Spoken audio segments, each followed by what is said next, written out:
Welcome back, everyone. Part 3.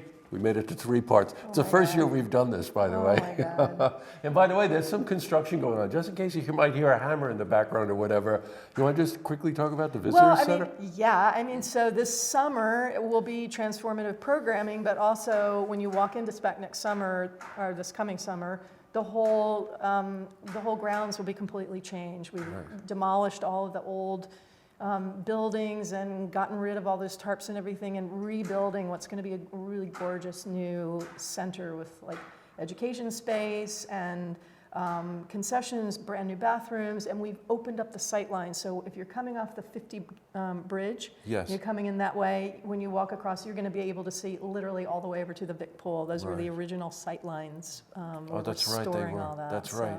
Anyway, Holy so mackerel. that's exciting. By the way, I've seen drawings of the visitor space, art gallery space, all kinds of cool stuff. I think there's a coffee shop and there's all kinds of great stuff going on with that. Well, now that's right? Roosevelt 2, and we'll talk that's about that at another another time. So we've got Can we go so to many chamber spaces. music? Let's talk about chamber music, which is in the Spa Little Theater, which has nothing to do with the concessions area. So, which is being called the Pines Center or something like that. Anyway, Oh, is that chamber right? music. I say this almost every year too.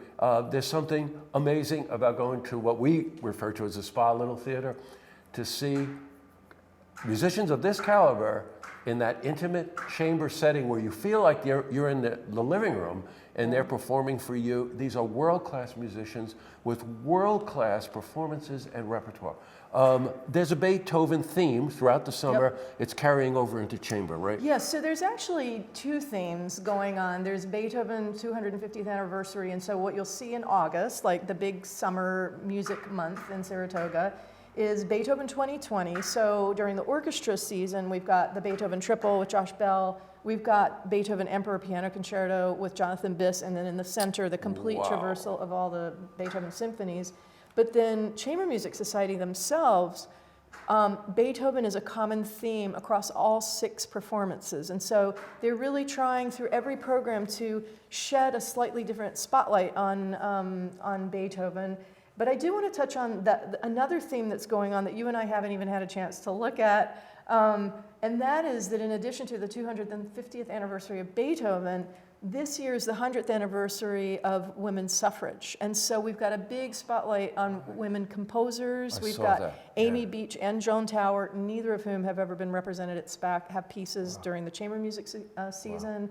We've got a bunch of women composers, part of the orchestra. Of course, we've got Lauren Lovett doing, So there's going to be a real focus. And even once we get to wine and food, women are going to have a big role in the Wine and Food Festival. So, I want to point out one night that struck me. It's the Vienna night. Yeah. Because it is Schubert, it's Beethoven, and Haydn. Yeah. And there's a wonderful connection, obviously, between the 3 of them, but especially between Haydn and Beethoven. So, so if you think about, like in classical music, the 3 true masters that we think of the classical era of the string quartet form, Haydn, obviously, and then Mozart, and then Beethoven. And Beethoven, I believe, actually studied with Haydn. So there's like, I think what Chamber Music Society are asking the question, musically speaking, like, could Beethoven have even been Beethoven? And some of the greatest music ever written, in addition to the symphonies, were his string quartets, or some of the greatest works of all time. Would Beethoven have been that writer of the greatest string quartets had Haydn and Mozart not preceded him? Because he learned so much about string quartet writing from both of them. So the quote you hear is that they were the original geniuses. Yeah.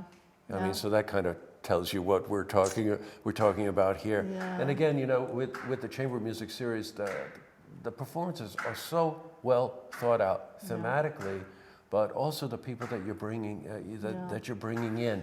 Well, so I have to hand it to David and Wuhan, who are the amazing co-artistic directors of Chamber Music Society of Lincoln Center, and I go back with them many, many years because I used to represent the Emerson Quartet, of which David Finkel was the cellist for many years. And even at that time, the way that Emerson approached thematic programming, and David and Wuhan are just real masters of this sort of, telling a story, giving you a narrative, but also giving you really just hyper hypercharged performances, you know, with like works that really complement each other musically, sonically, and otherwise.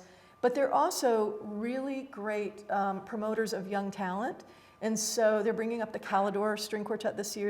It's their debut in Saratoga this year. So they're constantly finding these young string players and string quartets and whatever, and giving them opportunities and kind of mentoring them. So we've got the Calidore coming up this year. They're doing 2 performances out of the 6, and again, you know, you'll hear them performing some of these great string quartets. You know, I want to just cycle back on one thing. We were talking about the influence of Beethoven,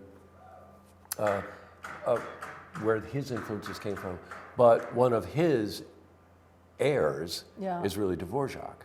And there's a night devoted to that Beethoven's heirs. That's right. So that's, you Isn't know, that cool? it's just, I mean, I it think doesn't get any better. particularly for, you know, it's like none of us, or I don't know, there might be some people watching who are musicologists. I'm certainly not, you know, and so having those sort of musical legacies kind of spelled out and in one evening be able to hear like the influences, That's you know, and how that really works. We talk a lot about influence, but to actually be able to hear the stylistic and harmonic and rhythmic elements that got passed down and reinvented is really fascinating. Boy, well said, by the way.